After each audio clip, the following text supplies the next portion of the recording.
हारने के बाद भी खड़ा होना चाहिए, इंसान का संघर्ष इतना बड़ा होना चाहिए। नमस्कार, प्रणाम। आप देखना शुरू कर चुके हैं उत्तर प्रदेश की बात अजय पटेल के साथ जनतक पर। और आज हमारे मेहमान हैं गोरखपुर छात्र राजनीति से उपजे हुए एक ऐसे संघर्षशील युवा नेता जो गोरखपुर की राजनीति के भविष्य दिखते नजर आते हैं वर्तमान के अपने संघर्षों के अनुसार। ऐसे ही संघर्षशील नेता, तेज तर्रार नेता, गोरखपुर विश्वविद्यालय के पूर्व अध्यक्ष और महामंत्री प्रत्याशी, जिनकी जीत को देखते हुए उत्तर प्रदेश सरकार ने गोरखपुर विश्वविद्यालय में चुनाव ही स्थगित कर दिया, ऐसे तेज तर्रार युवा संघर्षशील नेता अनिल दुबे जी का हमारे इस कार्यक्रम में बहुत बहुत स्वागत है। भैया बहुत बहुत स्वागत है आपका। बहुत बहुत धन्यवाद। आपने मुझे ये अवसर दिया कि मैं अपनी बात को लोगों तक आपके माध्यम से पहुंचा सकूं, इसलिए बहुत बहुत धन्यवाद आपका। आज की हमारी जो विशेष चर्चा है वह मुख्य रूप से 2022 विधानसभा चुनाव को लेकर है। तो सबसे पहला प्रश्न आपके लिए, चूंकि आप विपक्ष में हैं, किन मुद्दों पर योगी आदित्यनाथ की पूर्ण बहुमत वाली सरकार 2017 में चुनकर आई और कहां नाकाम रह गई? कि पहली बात जो आपने कहा कि योगी आदित्यनाथ की सरकार चुन करके आई, तो ये सरासर गलत है। अगर 2017 में ही इन लोगों ने योगी आदित्यनाथ को चेहरा बना दिया होता तो आज ये दिन ही नहीं देखना पड़ता। दुर्भाग्य है कि भारतीय जनता पार्टी ने जनता को धोखा दिया। जिस व्यक्ति ने 2017 का चुनाव भी नहीं लड़ा, उस व्यक्ति को बाद में, जिसको जनता ने नहीं चुना, उसको जो है उत्तर प्रदेश की जनता पे थोपने का कार्य किया है। तो ये दुर्भाग्यपूर्ण है। और निश्चित रूप से आगे हम लोग जो ये लड़ाई लड़ रहे हैं, ये जो विकास के विषय पे बात हो रही है और ये जो सबका साथ, सबका विश्वास करने का और सबका विकास करने का बात कर रहे हैं, ये भी सरासर गलत है। और इसके खिलाफ जिस तरीके से आप देखिए कि यहाँ इसी गोरखपुर में आपने देखा होगा कि तारामंडल में हत्याएं हो रही हैं, पुलिस द्वारा हत्याएं की जा रही हैं। तो निश्चित रूप से ये कहीं ना कहीं दुर्भाग्यपूर्ण है कि उन पुलिस वालों को बचाने का कार्य किया गया है। तो आप कहीं जाकर के देखेंगे तो कोई हत्या कर रहा है और वो सरासर जाकर के कहीं टूर्नामेंट खेल रहा है, उसके साथ कुछ नहीं हो रहा है। केवल और केवल जातिगत आधार मान लिया जाए, या आप कोई भी आधार मान सकते हैं। कहीं जो कोई व्यक्ति है जिसके ऊपर एक भी अपराध के मुकदमे नहीं दर्ज है, उसको तुरंत इनकाउंटर कर दिया जा रहा है। तो भेदभाव इस सरकार में निश्चित रूप से देखा जा रहा है। और विकास की जहां तक बात करें, आप इसी अपने शहर में आप जो है विकास का नमूना देख सकते हैं कि जहां पहले पानी लगा करता था, घुटने तक का पानी लगा था, आज कमर से भी अधिक पानी लगा है। तो यही विकास यहाँ पे हुआ है। विकास हुआ है तो जो अपराध हो रहा है, लड़कियों के साथ, महिलाओं के साथ अपराध हो रहा है, उसमें विकास देखने को मिला है। गोरखपुर विश्वविद्यालय के हम लोग छात्र रहे, आज तक कभी इस तरीके का प्रकरण नहीं आया था कि किसी लड़की को कोई मार भी दे। और आज गोरखपुर विश्वविद्यालय में एक छात्रा का लाश लटकता हुआ मिल रहा है, तो इसमें भी विकास हुआ है। निश्चित रूप से जो भी गलत कार्य हैं उनका विकास हुआ है और जो भी सकारात्मक कार्य है उसका विकास नहीं हो पाया है। 2022 विधानसभा चुनाव में कांग्रेस के प्रतिनिधि के तौर पर, कांग्रेस के एक कार्यकर्ता के तौर पर, आप जनता को क्या कह के बताना चाहेंगे कि वह कांग्रेस पर विश्वास करे, वह कांग्रेस को वोट दे? देखिए, जो लोग वोट कर रहे हैं, निश्चित रूप से 18 साल के बाद के लोगों को अगर देखा जाए तो 32 साल अगर देखा जाए तो जो लोग 50 साल के होंगे, उन लोगों ने अभी तक उत्तर प्रदेश में कांग्रेस की सरकार को वोट नहीं करके बनाया नहीं है और सरकार अभी देखी नहीं है। तो उन लोगों से मेरा विशेष अपील ये है कि आपने तमाम सरकारों को कार्य करते हुए देखा है। निश्चित रूप से उत्तर प्रदेश जनसंख्या में भी एक नंबर पे है और जिस तरीके की ऊर्जा यहाँ के लोगों के अंदर है, जो कि पूरे भारत में ही नहीं बल्कि पूरे विश्व में जाकर के अपना परचम लहराने का कार्य करती है, वहाँ के लोगों को उत्तर प्रदेश में ही विकास नहीं हो पाया, वो लोग विकास नहीं कर पाए। तो निश्चित रूप से कहीं ना कहीं जो 32 साल से पूर्व में जो सरकारें चल रही हैं, उनका कहीं ना कहीं इसमें दोष है। तो हम पहले तो इसके लिए अपील करना चाहते हैं कि वो लोग एक बार जरूर बदलाव करने के लिए, एक बार जरूर कांग्रेस को उनको मौका देना चाहिए। और मौका भी केवल हवाई इसलिए मैं नहीं मांगूंगा। जिस तरीके से आपने देखा है कि हमारे मुद्दे की बात कर रहा हूं, किस मुद्दे पर कांग्रेस को वोट देना चाहिए, अगला मेरा यही स्टेटमेंट था। जिस तरीके से आपने देखा है कि प्रियंका गांधी जी ने जिस तरीके से विपक्ष में होकर के जिस तरीके से जमीन पे उतर के लड़ाई लड़ी है, और कोई व्यक्ति लड़ाई नहीं लड़ा है, चाहे वो महिलाओं को लेकर के हो, अगर कोई भी बलात्कार की पीड़िता है तो उसके साथ जिस तरीके से वो खड़ी रहती हैं, तो निश्चित रूप से वो चाहती हैं कि महिलाएं सशक्त हों। तो 50% जो भागीदारी महिलाओं की है, उसके साथ कदम से कदम और कंधे से कंधा मिलाकर के अगर कोई चल रहा है आज के वक्त में, तो वो प्रियंका गांधी जी हैं। उनका साथ महिलाओं को जरूर देना चाहिए। उसके बाद से जिस तरीके से आपने देखा है कि सत्ता के संरक्षण में लखीमपुर खीरी में इन्हीं के मंत्री के लड़के द्वारा हत्याएं गाड़ी चढ़ा करके की जा रही हैं, तो उसके लिए दिल्ली से तुरंत रवाना होकर के उन लोगों के परिवार से जाकर के मिल करके उनके ढांढस को बढ़ाने का अगर कोई कार्य किया है तो वो प्रियंका गांधी जी ने किया है। तो ऐसे अपराधों के खिलाफ भी अगर इस प्रदेश में कोई विपक्ष में होकर के भी लड़ रहा है, जबकि हम लोग चौथे नंबर के अगर संख्या में देखा जाए तो विपक्ष के चौथे नंबर पे हैं, उसके बावजूद भी अगर लड़ाई एक नंबर पे कोई लड़ रहा है तो वो प्रियंका गांधी के नेतृत्व में कांग्रेस का कार्यकर्ता जमीन पे लड़ रहा है। आपने भी देखा होगा हम लोग किस तरीके से कोरोना काल हो या बाढ़ के समय में हम लोगों ने जो संघर्ष किया है, तो प्रियंका गांधी जी ने हमें संघर्ष करने के लिए उत्तर प्रदेश की सड़कों पे छोड़ा है और हम लगातार कर रहे हैं। इसी के साथ साथ जो यूथ मैनिफेस्टो अभी जारी हुआ है, जिस तरीके से आपने देखा है कि 20 लाख रोजगार देने का, सरकारी रोजगार देने का काम उत्तर प्रदेश सरकार अगर कांग्रेस पार्टी का जो मुख्य मुद्दा है वह युवाओं को अपनी तरफ आकर्षित करके रोजगार देने के बात पे है, जो कि आज उत्तर प्रदेश में बहुत बड़ी संकट भी है कि बहुत से बच्चे यहाँ बेरोजगार घूम रहे हैं पढ़ लिख कर भी। हमारा अगला सवाल होता है आपसे, वर्तमान भारतीय राजनीति को आप कहाँ देखते हैं? चाहे कांग्रेस हो, चाहे भाजपा हो, चाहे सपा हो, एक कार्यकर्ता कई वर्षों को अपने खपा देता है और संघर्ष करता है कि मैं इस जगह से या इस सीट से कभी मुझे भी टिकट मिलेगा, लेकिन हर एक पार्टियां कोई साफ इस मामले में तो कोई क्लीन चिट नहीं पा सकता है कि हर एक पार्टी कल के आए हुए किसी धनबली बाहुबली को टिकट दे देती है और अपने कार्यकर्ताओं को पीछे कर देती है। इसे आप वर्तमान राजनीति में क्या देखते हैं? इससे वर्तमान राजनीति का क्षय हो रहा है या सही है? नहीं, बिल्कुल क्षय हो रहा है, इसमें कोई दो राय हो ही नहीं सकता है। पर जहां तक मैं कांग्रेस पार्टी की अगर बात करता हूं, तो जिस तरीके से पहली लिस्ट 125 लोगों की जो लिस्ट आई उसमें 40% महिलाओं की भागीदारी रही, तो उसी प्रकार से 40% युवाओं की भी भागीदारी रही। तो निश्चित रूप से अगर जो महिलाएं आई हैं वो जाहिर सी बात है कि कोई धन बली होकर के नहीं आई हैं, और जो युवा भी आए हैं वो भी कोई धन बली होकर के और बाहुबली होकर के नहीं आए हैं, बल्कि आम परिवार से जो व्यक्ति संघर्ष कहीं ना कहीं कर रहा है। और प्रियंका गांधी जी जो को लगा कि जो लोग संघर्ष कर रहे हैं और उनको अवसर नहीं प्राप्त हो रहा है, और कहीं ना कहीं बड़े बड़े जो है धन पुरुष हैं, इस मामले में आप कांग्रेस को आगे मान रहे हैं कि वह संघर्षशील व्यक्तियों को टिकट दे रही है। चलिए, हमारा अगला प्रश्न है, बूथ स्तर पर कांग्रेस कितनी मजबूत है? क्योंकि बीजेपी बार बार यही बात कहती है कि हमारा बूथ मजबूत है, तो कांग्रेस के संगठनकर्ता के तौर पे, कार्यकर्ता के तौर पे आपको क्या लग रहा है, कांग्रेस का बूथ स्तर कितना मजबूत है? देखिए, जिस तरीके से मैं यूथ का प्रदेश महासचिव भी हूं, तो अन्य जिलों में मैं प्रभारी भी हूं, तो वहां पे भी मैं जाकर के देखता हूं, और खास करके इस गोरखपुर में मैं लगातार संघर्ष भी कर रहा हूं सदर विधानसभा से। तो यहाँ के भी मैं आपको दावा करता हूं और आपको चैलेंज भी करता हूं कि अगर आप चाहें तो किसी भी बूथ पर चल करके आप हमारे साथ, जब आप कहेंगे तो मैं आपको दिखाने का कार्य करूंगा कि कांग्रेस पार्टी का कार्यकर्ता हर बूथ पे मजबूती से संघर्ष कर रहा है। अगर कांग्रेस पार्टी आपको टिकट देती है, क्योंकि आप दावेदारों की लिस्ट में सबसे आगे चल रहे हैं, अगर कांग्रेस पार्टी आपको टिकट देती है तो पहले अनिल दुबे का क्या विश्वास था कि जब योगी आदित्यनाथ को यहाँ से मुख्यमंत्री, यहाँ से जब टिकट नहीं दिया गया था, यहाँ से उनको नहीं लड़ाया जा रहा था, तब अनिल दुबे का क्या हौसला था, और इस समय योगी आदित्यनाथ को प्रत्याशी खड़ा हो जाने के बाद क्या अनिल दुबे के हौसले में कोई कमी आई है या हौसला और बढ़ा है? देखिए, हम लोग कभी किसी चेहरे को देख करके राजनीति नहीं करते हैं। जब मैं राजनीति में, आप भी मुझे बहुत दिनों से जानते हैं, जब हम लोग संघर्ष करते हैं तो लोगों की मदद करते हैं, ये देख के नहीं करते हैं कि जब हम चुनाव लड़ेंगे तो कौन चेहरा सामने होगा। तो लगातार संघर्ष करते हैं।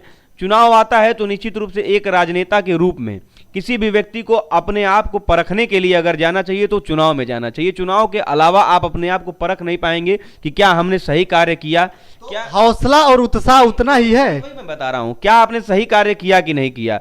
अगर सही कार्य किया तो क्या वो जनता तक आपकी बात पहुंची या नहीं पहुंची। तो इसके लिए मैं चुनाव में आने का मन बनाया मैंने, और जब मैंने बनाया तो मुझे ये नहीं पता था कि योगी आदित्यनाथ भारतीय जनता पार्टी से यहां पे प्रत्याशी होंगे। और आज भी मुझे इस बात का कोई फर्क नहीं है कि योगी आदित्यनाथ यहां के प्रत्याशी हैं या कोई अन्य प्रत्याशी हो। मेरा हौसला जिस तरीके का था, निश्चित रूप से मैं जनता के बीच में जब जा रहा हूं तो मुझे जो समर्थन प्राप्त हो रहा है, हौसला और बढ़ रहा है। चंद्रशेखर रावण, भीम आर्मी प्रमुख, सपा के तरफ गए कि गठबंधन हो जाए, उनके मन मुताबिक चीज नहीं हुआ और वह भी ताल ठोक रहे हैं। तो उत्तर प्रदेश की राजनीति का सबसे हॉट सीट बनने जा रहा है गोरखपुर सदर। तो क्या लग रहा है, इससे भी आपकी जो प्रसिद्धि है वह प्रदेश स्तर पर बढ़ेगी, या इसे आप किस नज़रिए से देखते हैं? देखिए, प्रसिद्धि को लेकर के तो जब चुनाव में मैं जब से तैयारी कर रहा हूं तब से इस तरीके का कोई मामला नहीं था कि फलाने आएंगे, ये आएंगे। उन लोगों की प्रासंगिकता यहाँ पे तो बिल्कुल है ही नहीं जो लोग बाहर से आ रहे हैं। बाहर से आयातित लोगों को गोरखपुर के लोग ना मत देने वाले हैं, ना ही अपना समर्थन देने वाले हैं, तो उनकी कोई प्रासंगिकता तो यहाँ पे खैर रही नहीं जाती है। हॉटस्पॉट है कि कौन सा स्पॉट है, इससे मतलब नहीं है। जनता के बीच में हम लोगों ने संघर्ष किया है, तो निश्चित रूप से जनता को जिस तरीके से मैं इससे पहले पूर्व में देखता था, जिस नजरिए से, आज भी मैं उसी एबीवीपी की तरफ आपका झुकाव था। छात्र संघ का चुनाव की घोषणा होती है।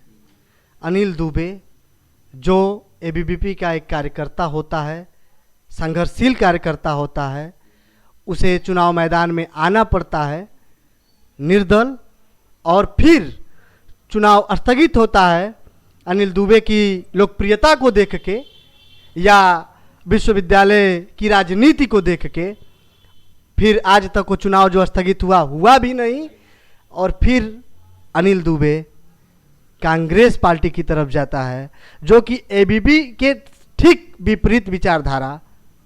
कैसा रहा, क्यों ऐसा हुआ? देखिए, मुझे कोई ये नहीं कह सकता है कि सत्ता को पाने के लिए या किसी लाभ या लालच में मैंने पार्टी छोड़ी हो या मैंने कोई पार्टी पकड़ी हो। विद्यार्थी परिषद को जब मैंने छोड़ा, जब आपने टिकट की जो बात कही, टिकट जब मैंने मेरा कटा तो भी मैं किसी पार्टी में नहीं गया। टिकट कटने के बाद लाठीचार्ज हुआ, तमाम चीज़ें हुई, मुकदमे लगाए गए, तो भी मैं कहीं नहीं गया। उसके बाद से मुझे जेल भी भेजा गया, तो भी मैं कहीं नहीं गया। तो इससे कोई ये नहीं कह सकता है कि मैंने किसी, अब मेरे साथ अगर कुछ गलत हुआ है तो व्यक्तिगत इस कारणवश ही मैं पार्टी छोड़ दी, ऐसी कोई बात नहीं है। जब मैं लगातार देख रहा था कि विद्यार्थी परिषद, जब मैंने विश्वविद्यालय में गया तो मुझे लगा कि कहीं ना कहीं अगर कोई कार्य कर रहा है तो विद्यार्थी परिषद कर रही है, तो उससे प्रभावित होकर के हम लोग उसका कार्य करने लगे। पर जब कार्य करते करते लगा कि नहीं, इनके सिद्धांत जो बोलने वाले हैं उससे विपरीत ये कार्य करते हैं। कहीं ना कहीं हर चीज़ों पे अगर ये बात करेंगे कि धन बली को हम लोग जगह नहीं देंगे, तो ये धन बली को ही जगह देंगे। अगर ये बात करेंगे कि हम जातिवाद की बात नहीं कर रहे हैं, तो ये पूर्ण रूप से मान लीजिए कि ये जातिवाद ही करने जा रहे हैं। अगर ये बात कर रहे हैं कि हम छात्रों के साथ हैं, तो ये मान लीजिए कि ये छात्रों के साथ नहीं है, ये लॉबिंग करने वाले शिक्षकों के साथ हैं। अगर ये कह रहे हैं शिक्षकों के साथ हैं, तो ये मान लीजिए कि शिक्षकों के साथ नहीं है, ये जो उनके साथ खड़ा शिक्षक है ये केवल उनके साथ हैं। तो केवल इस तरीके की बात गोरखपुर में ये लोग करना शुरू किए। इसको देखते हुए उसके बाद लगातार जब ये सारे हम लोगों ने देखा, उसके बाद लगा कि अगर कोई पार्टी निश्चित रूप से अगर जमीन पे कार्य कर रही है तो प्रियंका जी के और अजय कुमार लल्लू जी के नेतृत्व में कांग्रेस जमीन पे लड़ रही थी। एक छात्र संघ का ही नेता जो प्रदेश का अध्यक्ष बना था और लगातार हर जगह लड़ाई लड़ रहा था, उसको देख करके, और प्रियंका जी जिस तरीके से उत्तर प्रदेश में आकर के जमीन पर लड़ाई लड़ रही थी, उससे प्रभावित होकर मैंने कांग्रेस ज्वाइन किया। अब आखिरी सवाल हमारा होगा, अंकुर शुक्ला हत्याकांड गोरखपुर में होता है। वर्तमान में एनडीए का एक सहयोगी गठबंधन में एक दल है, उसके कुछ नेता जाते हैं, हत्यारों को सह देते हैं। आपका जैसा संघर्ष आया सामने, आपके फेसबुक लाइव के माध्यम से जैसे हम लोगों ने जाना, सभी लोगों ने जाना, और आपने लगातार उस हत्याकांड को लेके संघर्ष किया, आवाज़ उठाने का काम किया। प्रियंका एक छात्रा जिसका आपने जिक्र भी किया, जिसकी जब हत्या होती है तब भी वहाँ पर घर पर जाके अनिल दुबे दिखाई देते हैं संघर्ष करते हुए। और जब गोरखपुर शहर जलमग्न था, जितना भी रहा हो, तब भी अनिल दुबे की तस्वीरें आई पानी में चलते हुए, लोगों के घर घर जाकर कैंपेनिंग करते हुए, जो आज भी आपके फेसबुक लाइव पर मौजूद है। तो इतना संघर्ष करने का हौसला, इतना संघर्ष करने का हौसला कौन युवा लेके राजनीति में आना चाहेगा? कितना संघर्ष है राजनीति में? आप क्या कहना चाहेंगे? अगर जो युवा अनिल दुबे को प्रेरणा मान के अगर राजनीति में आना चाहे, क्या कहना चाहेंगे आप? देखिए, मैं तो युवाओं से तमाम लोग मिलते हैं, और अगर कोई समाज का युवा अगर प्रभावित होता है तो नेताओं से प्रभावित होता है। आज के समय में हम लोग भी नेताओं से ही प्रभावित होकर के आए।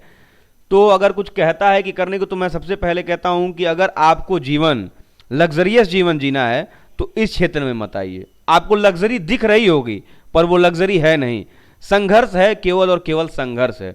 अगर आप अपने जीवन को संघर्ष में झोंकना चाहते हैं तो जरूर राजनीति में आइए। अगर आप केवल नाम के लिए आना चाहते हैं राजनीति में तो वो आपका शौक हो सकता है, पर अगर दिल से अगर कोई कार्य आप करना चाहते हैं तो आप सर्वप्रथम पढ़ाई करिए और समाज में बदलाव लाइए। आपकी जीवन भी, लग्जरियस जीवन भी आप जी सकते हैं, पर इसमें तो केवल और केवल संघर्ष है।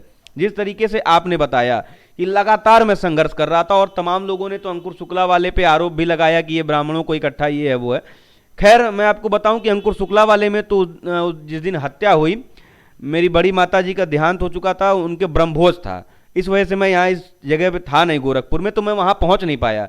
पर प्रियंका भारती का जिस दिन प्रकरण हुआ, रात तक 2 पुलिस वालों को लगा करके पोस्टमार्टम भी नहीं करवाया गया, और ऐसे ही परिवार परेशान था। रात में 12 बजे बरसात हो रहा था। उस बरसात में जब जा करके मैंने वहाँ पे मेडिकल कॉलेज के मॉर्चरी में जब मैंने हंगामा वहाँ शुरू किया, तो 3 से 4 थानों की पुलिस को बुला करके और तत्काल उसी समय इन लोगों ने पोस्टमार्टम कराने का काम किया, और उसके बाद से लगातार मैंने संघर्ष किया, लड़ाई लड़ा। तो बिना किसी जाति के भेदभाव, बिना किसी धर्म के भेदभाव को देखते हुए लगातार अगर आप संघर्ष करने को तैयार हैं, अपने अन्य चीजों को छोड़ करके, त्याग करके, तो आपको राजनीति में आना चाहिए। अन्यथा राजनीति, अगर आप सेवा ही करना चाहते हैं समाज का, तो अन्य भी तमाम तरीके हैं जिसके माध्यम से आप सेवा कर सकते हैं। पर अगर मन अगर आपने बनाया है और अगर दृढ़ संकल्पित होकर के अगर आप आए हैं तो जरूर राजनीति में आइए, और राजनीति के माध्यम से ही आप समाज की हर समस्या को अगर आप समाधान करना चाहते हैं तो वो केवल और केवल राजनीति है। इसके अलावा और कोई भी क्षेत्र नहीं है। आईपीएस बन जाएंगे तो अपराध से जुड़ी हुई चीजों को आप सही कर पाएंगे, बिजली की जुड़ी हुई चीजों को आप नहीं सही कर पाएंगे, नाली की नहीं कर पाएंगे। पर अगर आप राजनीति में हैं, आज जैसा आपने बताया आपके ऊपर कई मुकदमे लाद दिए गए, तो इतना हौसला भी तो होना चाहिए ना, इतने मुकदमे को झेलने की शक्ति। चूंकि आप खुद एलएलबी के छात्र रहे हैं, तो ये चीज़ें कहाँ तक मायने रखती हैं कि सामान्य परिवार का लड़का है, 2-4 मुकदमा आ जाएगा तब तो राजनीति छोड़ देगा? बहुत मुश्किल है। बहुत लोगों ने छोड़ दिया है, और समय समय पे प्रशासन 2-4 मुकदमे लगा करके और 2-4 अज्ञात में लगा करके आपको डराने के लिए छोड़ा होता। पर मैंने आपको जिस तरीके से बताया, दृढ़ संकल्पित होकर के आ जाइए कि अब जो होगा देखा जाएगा, तभी आप आ पाएंगे। अगर आप सोचेंगे कि हमको कुछ पैसा भी कमा लेना है, तो जो व्यक्ति पैसा कमा लेगा, जो व्यक्ति कुछ इस तरीके से धन अर्जन कर लेगा कि जो समस्या में आ जाएगा, तो पुलिस वाले आपको इतना डराएंगे कि आप टूट जाएंगे। अगर गोरखपुर सदर सीट से कांग्रेस पार्टी अनिल दुबे को टिकट देती है, अपना प्रत्याशी घोषित करती है, शहर के लोगों के लिए अनिल दुबे का क्या मुद्दा होगा? देखिए, हम लोगों ने हर विषय को ऐसा नहीं है कि मुद्दा इस तरीके का होगा जो आने वाले समय में ही होगा। जो मुद्दा हमारा है उसके लिए हमने काम किया है। आज आप शहर में देख सकते हैं कि जिस तरीके से भारतीय जनता पार्टी के ही लोगों के द्वारा, उनके विधायकों के द्वारा यहाँ पे अवैध बस अड्डे चलाए जा रहे हैं, अवैध तमाम प्रकार के स्टैंड चलाए जा रहे हैं, अवैध दुकानें लगाई जा रही हैं रोडों पे। इसके वजह से जो जाम है, जाम की समस्या से आज हर एक गोरखपुरवासी जूझ रहा है। उसको समाधान करने के लिए पूरी लड़ाई मैंने लड़ी भी है, पर कुछ दिनों के लिए वो सही होता है, फिर दोबारा वो कब्जा वहां पे हो जाता है। तो उसका पूर्ण समाधान कराने के लिए मैं यहाँ पे लड़ाई लड़ता रहूंगा। शिक्षा की जो व्यवस्था गोरखपुर विश्वविद्यालय में जो दयनीय हो चुकी है, उसके लिए लड़ाई लड़ने का काम करूंगा। और इस तरीके के कुलपति जो यहाँ कुर्सी पे बैठ करके अपनी मनमानी कर रहे हैं, ये मैं यहाँ के छात्रों को और युवाओं को विश्वास दिलाता हूँ कि यहाँ इनकी मनमानी नहीं चलेगी। ऐसे ऐसे कुलपतियों को हम लोग उखाड़ करके फेंक देने का। आज एक प्रोफेसर को सत्याग्रह चलाना पड़ रहा है। हमें एक अमिताभ बच्चन की एक फिल्म का सीन याद आता है कि जो चीज़ें उनको झेलना पड़ रहा है। हम हिंदी के निलंबित प्रोफेसर, हालांकि निलंबित कहने में हम सभी लोग को खुद शर्म महसूस हो रहा है, प्रोफेसर कमलेश गुप्ता की बात कर रहे हैं, तो यह वर्तमान में गोरखपुर की राजनीति के लिए बहुत शर्म का विषय है कि जहां पर एक शिक्षक को अपने हक की लड़ाई लड़नी पड़ रही हो। आप हमारे साथ आज सुन रहे थे गोरखपुर के युवाओं के दिल में बसे हुए, गोरखपुर के लोगों के लिए संघर्ष में हमेशा साथ देने वाले कांग्रेस पार्टी के सदर विधानसभा के भावी प्रभारी और प्रत्याशी अगर टिकट मिलता है तो कांग्रेस घोषित करती है ऐसे तेज तर्रार नेता अनिल दुबे को। ऐसे ही और वीडियो के लिए आप बने रहिए जनतक पर, देखते रहिए उत्तर प्रदेश की बात। अजय